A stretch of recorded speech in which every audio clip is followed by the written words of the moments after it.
Warning: the views and opinions expressed in this program are our own and/or those of our guests. They do not necessarily reflect the views or positions of our employers. Viewers' discretion is advised. The way a BDO does anything is the way a BDO does everything. We're going to get into some drama. I can tell I love this. I've said this once, I think on the show, and I'll say it again. Commission killed the salesperson. It's knowing what you can do and knowing what you cannot do that makes you valuable. Sometimes there are actually better options in the market for a customer, and then you as a lender have to decide, are you being a good SBA lender or are you being a good banker?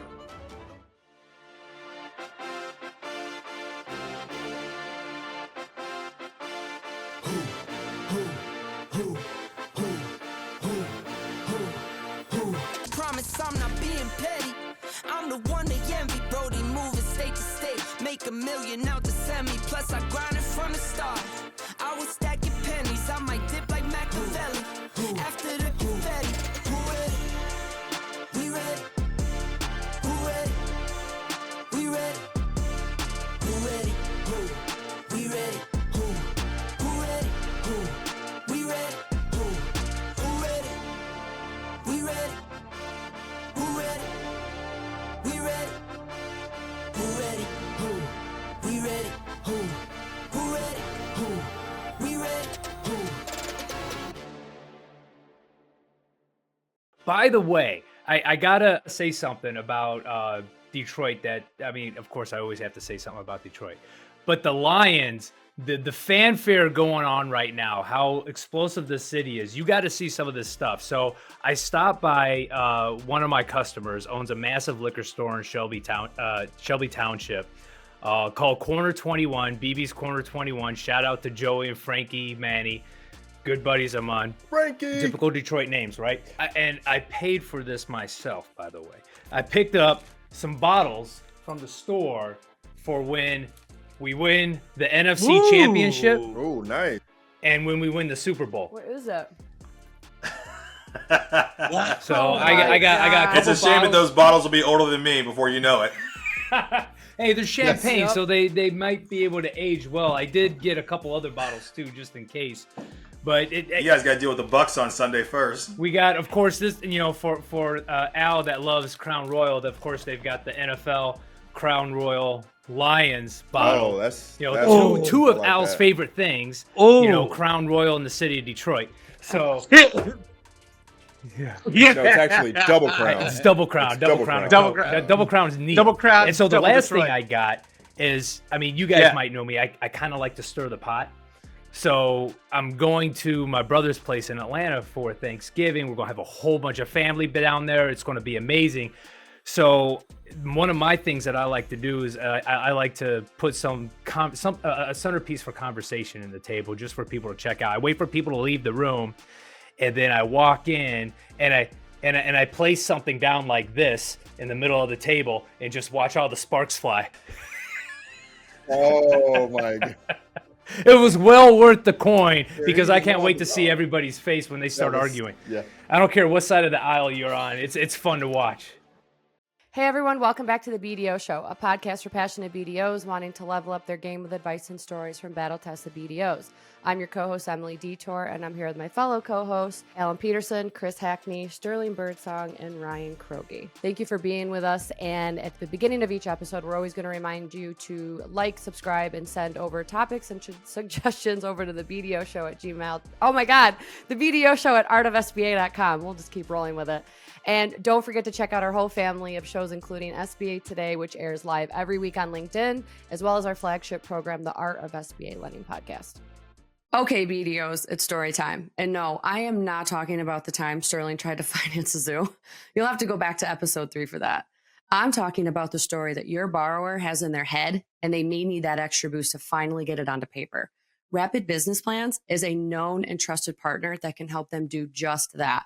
Whether your borrowers are working towards acquiring a business, starting one up, or expanding and making moves, within just a few short days, Rapid Business Plans will deliver powerful, fast SBA and USDA-ready business plans with projections and assumptions. If they need an export business plan for an ITL loan or a feasibility study, they have you covered there too. We know this process is not a walk in the park, or should I say zoo. Let the Rapid Business Plans team take some of the wild out of the process so that your borrower's vision and passions can come to life. For more information or to get acquainted, email Bethany McClellan at bethany@rapidbusinessplans.com or click the link in the show notes.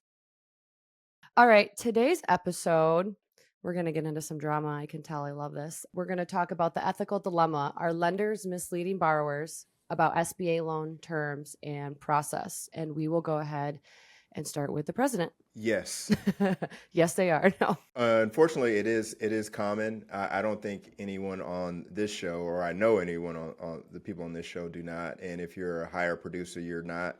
I think it's those that may struggle with their production and are yes men or yes women and just saying what the borrower wants to hear and are not confident enough in their sales skills and their acumen to be truthful in the process and deliver the not necessarily bad news, but the real news, as I call it. And that means, hey, I need to take your residential condo in Fort Lauderdale just because the SBA requires it. And maybe you issue that term sheet and never tell them that. And then it gets to underwriting and then they have a commitment letter. And all of a sudden you see that residential condo in Fort Lauderdale. Oh, yeah, we have to take that. I'm sorry, I didn't tell you that. And that's when SBA gets a bad rap because the borrower thinks that it's just the SBA process is just terrible. It's hard. Well, no, it's that lender. You chose the wrong lender. They're not experienced. They're telling lies to you, and you didn't choose one of the 4 people on this show here, or Emily when she decides to convert over to BDOism. Is that a thing? Did I just It is coin now. that? It is But now. yeah, unfortunately, Emily, I think it is more common than I would like it to be that borrowers are misled on the challenges of SBA and the requirements. And I don't think anyone oversells the benefits. I think everyone says, hey, this is an SBA loan. The advantages are lower down payment.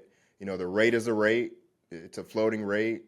That's not the advantage of an SBA loan for the most part. You're doing an SBA loan because you want to keep your capital out of the deal, or you lack the capital for a larger injection, and you want to take advantage of a longer repayment term to help your cash flow. Yeah, there's 2 different types of misleading. There's like willfully misleading somebody, and then there's misleading somebody because you're also ignorant yourself. And I think that what you tend to see more, especially with SBA, is people who are misleading because they are ignorant themselves in terms of what Or they new. can actually, or new, right? But I mean, new is a type of ignorance, right? You just don't know yet. You know, if you think about ignorance in the type of the true definition, some people take it as an insult. It's not actually an insult. It just means that you don't know what you're talking about. And so you don't Just know a what young you're boy. it's a talking Youngin, youngin, we call it. you know? Young boy. And so, Yeah, you know, a youngin. Like here's the thing, 35 and or I've something. said this on this show before, is that you have to, I think I'm still young. I still feel young. But, you know, I mean, Not after tomorrow. yeah, I'll feel every bit of 35 tomorrow. I can assure you that. No, I think what you end up seeing a lot with BDOs is that, especially when they're starting out, and I've even said it on the show before, you have to get out there and you have to have some bumps and scrapes in your first couple of years because you're going to tell people the wrong thing sometimes. You're not going to do it on purpose. I've done it as a BDO. I'm sure everybody who was a new BDO in their first year, you probably told somebody something and you meant well when you told them that, but it turned out to be incorrect because you just didn't know some intricacy of SOP and you had to learn. And that's a learning experience for you. Unfortunately, there was a customer who had to learn that with you. But there's little things like that that do pop up from time to time. So, for example, we were talking about a deal on Pipeline today where I believe it was an ITL loan and it was going to be in a second position. So what that means is that it has to go to the SBA for their concurrence. It has to go through GP. Now, if you don't tell a customer that and you just sold the customer on you being a PLP lender because you forgot that when it's in second position and it's a certain type of loan, it's an ITL loan, it has to go GP. Well, guess what? You misled that customer. Did you do it on purpose? No, you didn't do it on purpose, but you did mislead them. And so I think that is what happens more so frequently with SBA lenders is sometimes they're trying to be helpful, but they're just inexperienced and sometimes they just don't know. What I see more so when it comes to experienced lenders and misleading people is just not telling them that sometimes there's better terms in the market. And, you know, that's a tough one, right? I mean, even myself, it's like, do you actively want to sell against yourself? You know, if somebody comes to you and they want to do a certain type of deal, and, you know, there's plenty of strengths to going with an SBA loan. You know, trust me, I sell SBA for a living. I can give you plenty of strengths for why you should do this, but sometimes there are actually better options in the market for a customer. And then you as a lender have to decide, are you being a good SBA lender or are you being a good banker? And that's a tough decision to make because, you should be acting like a fiduciary, essentially. You should be giving people the best advice, but at the same time, your bank pays you to go be an SBA lender. So it's a tough situation that you find yourself in sometimes where, hey, you could go get conventional financing, you could go get a 504, but the bank gets paid the most on 7A, and I get paid the most on 7A. And what's safest for the bank to do is a 7A. And so, it's a tough predicament to find yourself in sometimes. And, even I struggle with it sometimes of, what do you do when those situations arise? So I would say there's two different types, right? There's doing it on purpose, and then there's doing it on accident. And I say that it happens on accident a lot more than it happens on purpose. You make a lot of great points, Sterling, and so do you, Chris. Two of my biggest pet peeves that I see a lot of BDOs doing out there is kind of similar to what you were talking about, Sterling. Basically just trying to sell to their pocketbook, right? Trying to sell to their wallet. And I've said this once, I think on the show, and I'll say it again, commission killed the salesperson. Because the salesperson, the majority of them out there are no longer looking out for the customer. They're looking out for what's more profitable to them, what's going to make them the most amount of money. Just like loan brokers, they're not trying to find the best deal for the borrower. They're trying to find the bank that's going to pay them the largest amount of referral fee. What I try to do when I meet with a customer is tell them what probably is going to be the best structure. A lot of times that's going to hit my pocketbook, but I'd rather be honest because it's still going to have that variable rate pricing. They're going to go out and try to talk to other lenders and try to get a better price, but they're always going to come back because I gave them the facts up front, where a lot of other lenders are going to try to sell to their pocket, try to hide things like taking a personal residence, going to try to hide certain scenarios like needing a phase 2. And then if a phase 2 comes back on that gas station with some remediation issues that need to be addressed, they hide all that. And they don't come and up front give them the right expectations on what the process is going to be all the way into the end. And that could be frustrating because now they come back to me, they're all upset, they're frustrated, they're under crunch time, and I still have to start all over again because I'm back at square one. The second thing that really, really annoys me is when people try to blame the SOP for their bank's policy. All right. The SBA has an SOP that's posted on their website. It's black and white. Yeah, you can go on there and figure everything out on every single rule. Now, the SOP is there as a base. It's a bare minimum that every bank has to follow. For example, debt service coverage of 1.15 times for the business as a standalone against the debt. Well, a lot of banks don't like that. They want to be a little bit more conservative. So if it's an undersecured loan, they want it to be at 1.5 times. And sometimes those BDOs will say, well, that's an SBA policy. Well, the SBA wants this. The SBA wants 20% down on business acquisitions. The SBA won't go out 25 years on this because the real estate isn't owner occupied or whatever the case may be. They try to blame the SOP, and then I get these customers coming to me and say, how are you able to do 5% down with a seller note? But this other bank over here said 10% down is the SBA's policy bare minimum, even with the seller note on standby. And I said, well, that sounds more like it's going to be the bank's policy versus the actual SBA SOP. If it's your bank policy, no, it's your bank policy. Own it and say, look, I know other lenders will be able to finance this at 100% financing. Seller notes, everything. Guess what? At my bank, we don't do that. We want at a bare minimum 5% down. So I understand that the SOP, you could do 100% financing, and there are banks out there doing that. We're just not willing to take that risk. We want some skin in the game. You don't want to go try the other bank. Unless it's a key employee. There are exceptions, but I don't want to be advertising that. We could talk about that at another junction.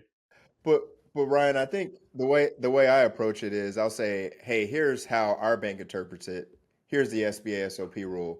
I would say, hey, but we're just one bank. I can't speak for all banks. We're going to need a seller note of 15% on this deal. You probably can get less.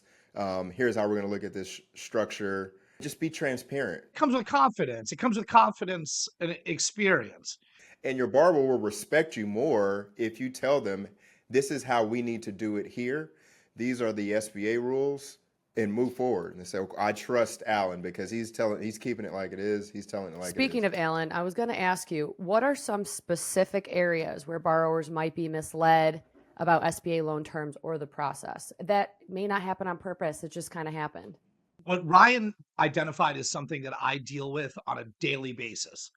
Your bank's rules are not necessarily the SBA's rules. And you need to be honest about that. I had a conversation today, no joke. It was exactly about what you were talking about, Ryan. I explained they couldn't believe they could do 5% down. I said, well, you could actually do technically 0 down, but we prefer to have 5% skin in the game unless it's a key employee that's buying out their boss, right? Under those circumstances, we'll do some different things. Now, I let them know that, knowing that they could do it. I said, you can call around, you know what I mean? Like you can pursue that structure if you'd like to. But keep in mind, what I also identify as some post-close liquidity that could be potentially issues. Like you have to understand that it's always going to be a seesaw. It's going to be a scale. And you need to figure out the strengths and the weaknesses when you're evaluating the opportunities. I feel like every single episode, I'm saying this in one way or the other. It's knowing what you can do and knowing what you cannot do that makes you valuable. That's it. What I see a lot of people being misled on is, collateral requirements are not being brought up front. People aren't talking about the fact that husband and wife cannot, we'll put it in my wife's name. She'll be 90%, I'll be 10. Dude, the SBA has a rule that when you're married, we combine the position when we determine who the guarantor is. See, I know some SBA stuff, Perez. Yeah, whoa. Are you teaching the SOP class at Flagel, Allen, or what? Is Sophia holding up like a key card back there? Sophia's here's my SOP. If you're new, you better have an open door to your credit people because everybody should have an open door to their credit people. That's my opinion. If you do and you do not want to sound stupid, Control F is your friend. Absolutely. In the SOP. I'm telling you, bro. Control F, whatever the word is you're trying to figure out. And it's interesting because then you can come to your credit manager and say, well, I'm aware the SOP says this, copy and paste. I just wanted to make sure we were comfortable. All of a sudden, somebody's a subject matter expert on government guaranteed lending, y'all. Way to go. There you go. Another area people or lenders might mislead borrowers on is the process in managing expectations. And that goes back to ignorance or willfully doing it. So I'll hear borrowers say, well, this person said I could get this done in 30 days. And it's like, well, you haven't even started the bulk sales agreement yet. And this is a California transaction. There's no way possible. It's not feasible. I can get this into underwriting or, term sheets being returned and just not really being clear on your process. The key to being a BDO is managing expectations to your borrower, to your internal team, to yourself, like to your credit partners. You have to manage expectations and manage the entire process. That's the bare minimum. If you can't manage the expectations of your borrower in the entire process, then you don't need to be doing this job. And that's a key point too, Chris, because every bank is going to have a different process. He almost said Sterling. I almost did say Sterling. Well, I mean, I don't want to be that guy, but trust me, plenty of people at the bank have made that mistake. It's happened. It's happened. It's okay. Alan and I get the same thing. Why do you think my production's up this year? Everyone. My production's up this year because they're giving me credit for Sterling's production, and so I'm like, oh yeah, that's one of them. Chris, how old you got at your promotion and that mortgage person came up to Sterling and said, hey, congratulations at the officers. Wow. Meeting. By the way, you're fired. Thanks. By the way, they're not around anymore. That's crazy. At least he didn't confuse you for an ugly guy. Ooh. So I guess Ooh. look at it in the positive direction. Okay. Emily, that's called a spy. She didn't just slide that in. She's like, she really did. Shut up. She really found a way to get that one in there. We better get back on our SBA SOP episode. Get back in the group chat because I got reservations in 1 hour. It's going to turn into 1-900 real quick, guys. My ears can't hear that stuff. That's because you're old and you get that reference. Anyway, so the SOP is the rules. You got to follow. The SOP is the rules. You've got to set expectations up front. Look, if you're financing a gas station, like I finance a lot of gas stations, don't go to a customer and say, oh, yeah, we'll be able to close in 60 days. No problem. A couple weeks in underwriting. third-party reports, done deal. Understand you've got to get a phase 2. And I don't know, if you're in Michigan, 90% of all of our gas stations have holes in the tanks. So you're going to probably have some remediation issues, have to get a baseline environmental assessment, do care plan, mess with Eagle and Lansing, and a whole bunch of other garbage that will probably take you past 120 days. But that's just the way you have to understand how each deal is structured. If you're doing a transaction that's going to take a whole reorg of the entire operation, that's going to be a legal nightmare, and that's going to take you out beyond 60 days. Don't just give the standard answer 60 days from the time I get a full package, because that's not always going to be the exact answer every single time. There's so many different steps along the way. There's so many different things that can go wrong. There's so many different processes that might inject themselves to be able to prolong that closing period.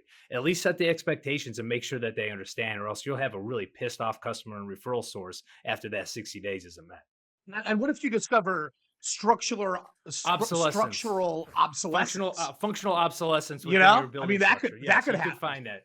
Functional obsolescence. Oh, functional yes. obsolescence. I was trying to use That makes Kroge zero sense. My bad. Functional obsolescence is that makes zero sense. Hey, anyway, you combine the spouses to see who guarantees. I'm still on a heater over here. Relax. Functional obsolescence is when you have a commercial building that is still standing, is still has an operation going inside, Yeah. but has become to the point that the maintenance has been deferred so far that its functionality has become obsolete and needs either a complete remodel or a total tear down rebuild. Man, R.I.P. to the Tarpon Woods Golf Course. You know, mourn you till I join you.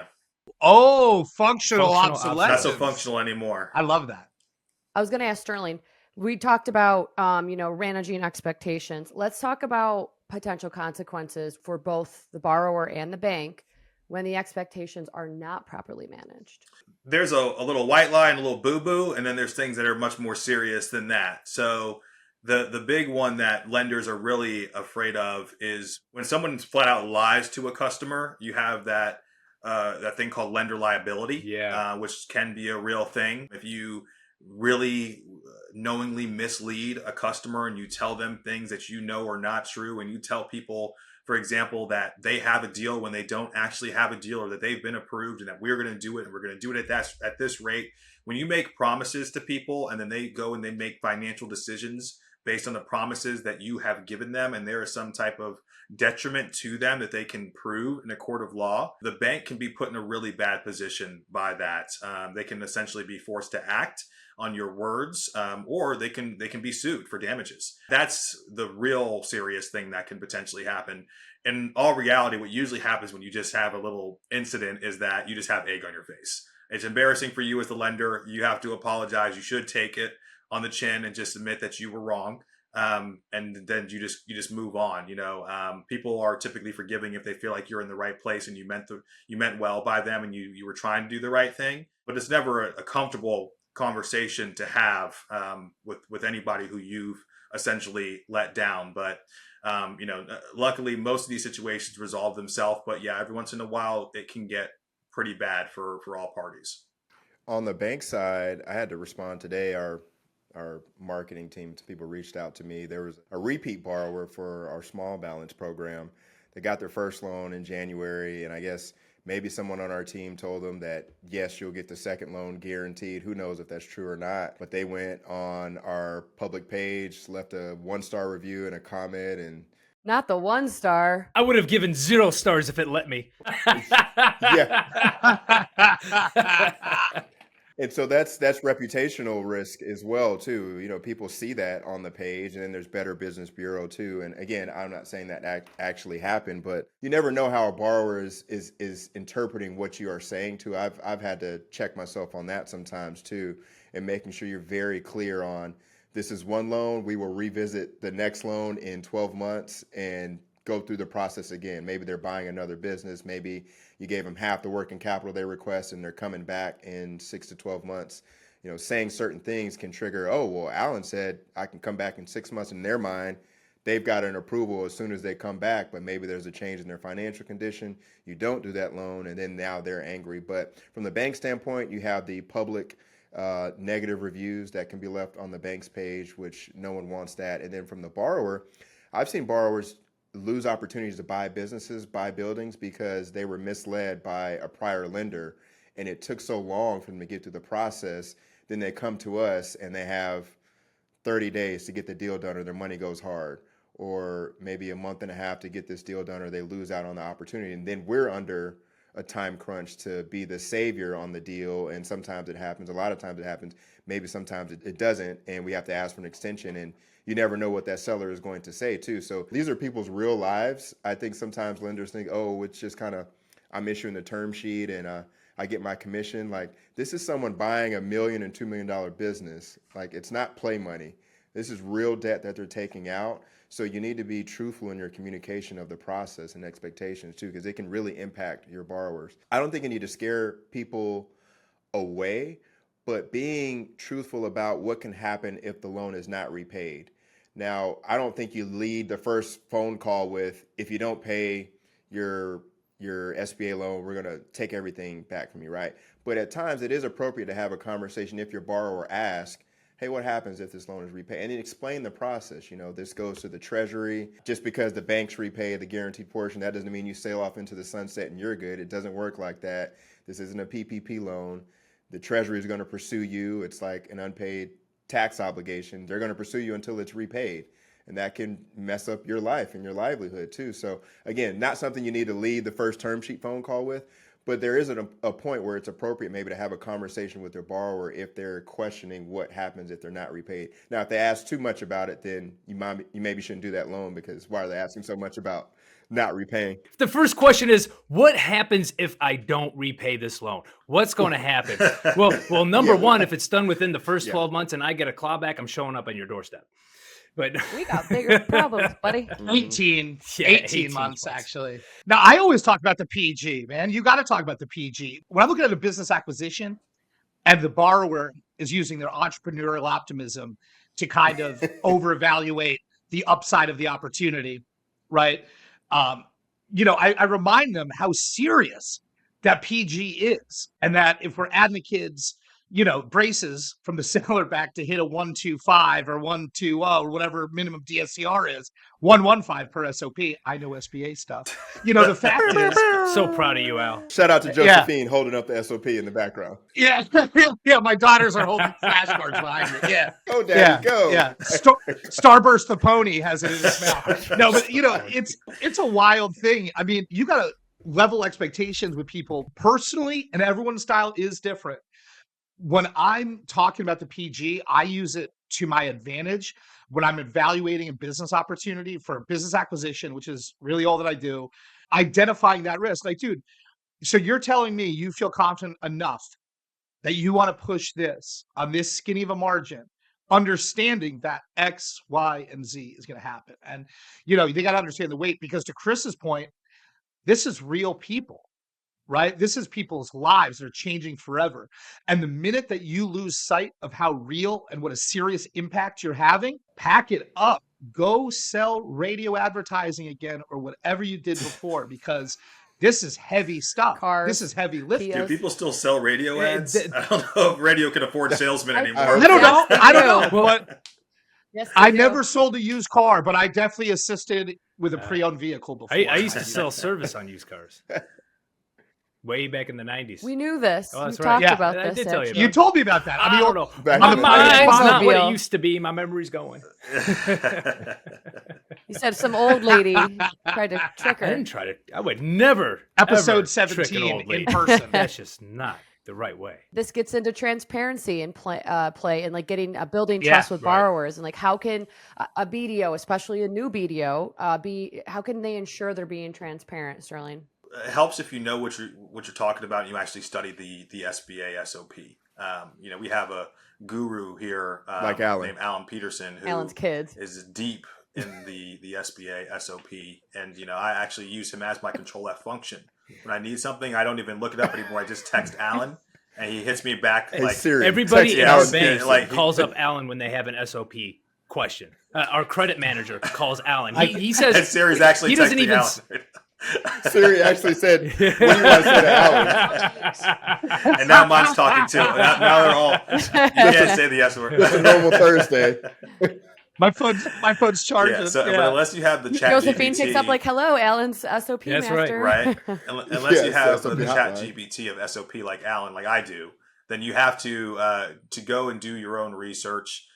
Make sure that you, first of all, understand what SOP wants, understand what your bank wants, understand your bank's process, understand when someone's actually approved, understand what a commitment letter actually means, and it's not a term sheet, and they're not, to be conflated and vice versa. So, if you actually know what you're talking about, a lot of this comes down to knowledge and character. So if you have knowledge and you have character, you really shouldn't have too much of an issue misleading your customers.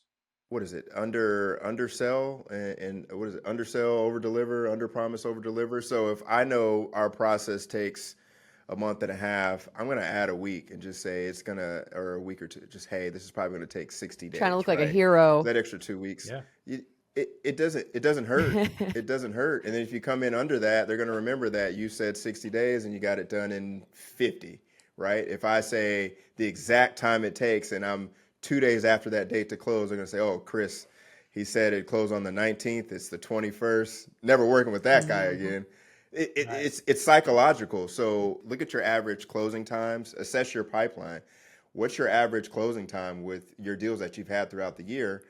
Add a week to that, and that's what you communicate out to your borrowers when you're having that initial conversation. You're not dealing with phone calls after week 3 when you overpromised and now you're under delivery because you know for a fact that you said you can close an SBA loan in 27 days because it's $5 million full boat pricing, no broker at a 1.4 cash flow. And you're really, you don't care because you're new or you're stupid, right? You're pumping that. Yeah, you're just trying to get it off the street, that kind of nonsense. You're the one that now has to juggle the expectations of the borrower, which you mismanaged. That stress, that anger, that call, it all could have been avoided with a simple concept called the truth. Keep it real out there, BDOs. It's the least we can do. Alan's trying to take the clip of the week away from Chris real quick. I'm trying. So even as a BDO, if you're completely transparent, you're under promising, over delivering, that's all great. Always be closing. Glenn Gary, Glenn Ross, the leads are great. At the end of the day, you've got to make sure your customer is being 100% transparent with you too, right? You've got to have those difficult conversations. And the ones that I'm having the most frequently right now is this whole entire ETA fad. Everybody wants to buy a business. Everybody wants to buy 5, 10, 15, 20 businesses, sit back and let the income just coming in. You don't understand. You're becoming the CEO of this business. You're becoming the president. You're the operator of this business. I set my expectations up front. If you're buying this, not only does the SBA expect you to be there every single day overseeing operations, I'm expecting you to be there every single day overseeing operations. The bank is expecting you to be there every single day. Your employees, your customers, your vendors, everybody's expecting you to be there every single day. And I'm going to tell you right now, if you're not willing to work 10 to 12 hours a day, be in that business from open to close, understand everything that's going on, you should not be buying this business and you should not be looking for an SBA loan, let alone $1-2 million putting yourself in debt. Because once you hit that button, once you sign that paperwork, there is no undo button. There is no going back. The business is now yours. You are now operating it. I'm scared. I'm paying you off early. You know what? I'm paying you, but I would rather those guys walk away from me. Month 19. I'd rather those guys walk away from me getting scared that they don't want to operate the business. This is not easy. Operating your own business is not easy. If it was easy, everybody would have a small business. Everybody would be millionaires, like they say on Instagram and all the other social medias, the influencers saying, I've got 50 businesses doing this, that, and the other. Yeah, okay, guy. Your Detroit is showing there. So I like that. He's fired up. Look at his face. He's so red He's right got now. a game Look to at his play. ears. Are the Lions playing Ryan, turn your head sideways. Campbell. Put me in, Barry Dan. Sanders. So red. It's a Barry Sanders at SBA. You're ginger with a hard R right now. Kroge got called up this week, man. He's playing. He's making spicy Instagram comments too. He's just been on one this week. Oh, my spicy Instagram. I forgot. So let's look at it from a borrower's perspective. What red flags can they look for when discussing loan terms with a BDO? Red flags. I would say a red flag would be, again, it goes back to somebody who just doesn't actually know their bank's process. If you can't tell me how we're going to get from start to finish, then that's certainly a red flag to me. I don't really think that you understand your bank and your credit appetite. I should be able to talk to you and ask you, hey, what are some things your bank likes about deals? What are some things that your bank doesn't like about deals? And if you can't tell me exactly what that is, then I would say that you're probably not a great lender for me to work with. And that's certainly a red flag. What about you, Coach? What red flags? So, some red flags for me, if I were talking to a BDO looking for a loan, would be just the script. You know, if you could tell they're just reading a script, they're just going through the motions, they're just telling you what you want to hear, I'm done. Don't tell me what I want to hear. Tell me what needs to be said. Tell me what's going to get me across the finish line. What's going to be the best structure? What's the best way to get this done? And then, you know, I'll take care of the rest. But don't sit here and try to read a script for me. Don't sit here and try to tell me what I'm trying to think. Don't, you know, spit on the back of my neck and tell me that it's raining. It's just not going to happen. All right. Don't blow smoke. Just tell me what's actually going to happen. All right. Just like I try to sell any of my customers, they might, you know, walk away. They might try to find another bank, but at least I'm being honest, transparent, and telling them the whole entire process along the way and not trying to, you know, put a smoke screen up just to get the deal off the street. Because I guarantee you when they go to that other bank and they're trying to tell them a whole bunch of lies and they're just trying to get the deal off the street, they'll be right back on my phone because I gave them the straight shot the whole entire time. There's Boom. your clip. There's your clip. Red flags, errors and omissions in the term sheet. So if they have misspelled your name, if the loan use of proceeds says working capital, you go down to the grid at the bottom, it's business acquisition.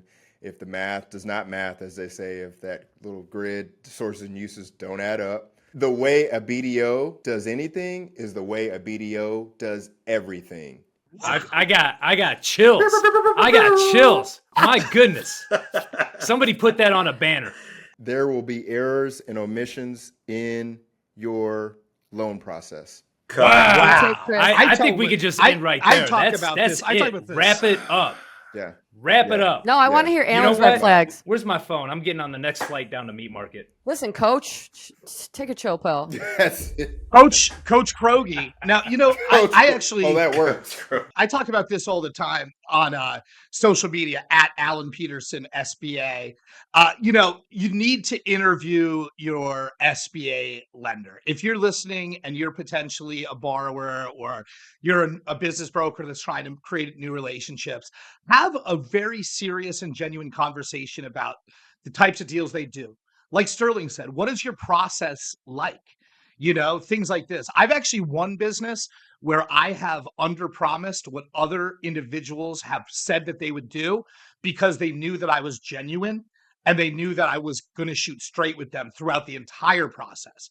If I'm not doing a carrot dangle of unrealistic expectations from the jump, who do you think you have a better chance of that's going to guide you through the end zone to celebrate with Coach Kroge? It's got to be me, right? So I just say red flags are telling you everything that they want to hear and give some pushback, ask some questions, and know what you're talking about. That's it.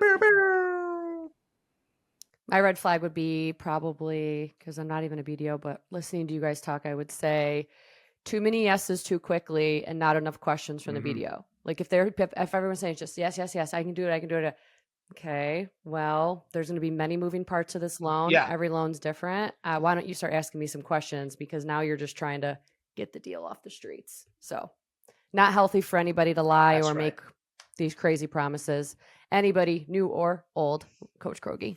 So get that in there. All right, guys. Wouldn't be a show Coach unless that guy made it in. And he is a Kroge. coach. He actually coaches coaches track, track. yeah. Coach track and in cross real life. country. Yeah. Yeah. So You got to get Kroge. those girls into some like football looking jerseys. I bet you they would be scared. When I pick you up from the airport in Orlando, I'm going to go, get in here, coach. Put me in, You're coach. stepping on it. All right, everybody. we're If you gonna have do that when questions we about play today's pickleball show on Wednesday, Al. We're gonna be. Are We're gonna miss you a shot. playing the Coach pickleball is gonna tournament? freak Right? out Yeah, on we're me. playing in a pickleball tournament, and we're gonna Together. on the same We're playing team. together. It's gonna be ridiculous. I might have to pull up early just to watch In that. Orlando? Yeah, It's gonna down be in intense. Orlando next Wednesday at Yeah. Flagel. Or Flagel. Yeah. Al and I are going hard. And Flagel, We're me and going Kroge hard. versus We're the going world. out there, and we are Hard. we're acting up. Yeah. That's right. Detroit Versus everybody. Did you guys Everybody. get the Panels sweatpants? flying, everything.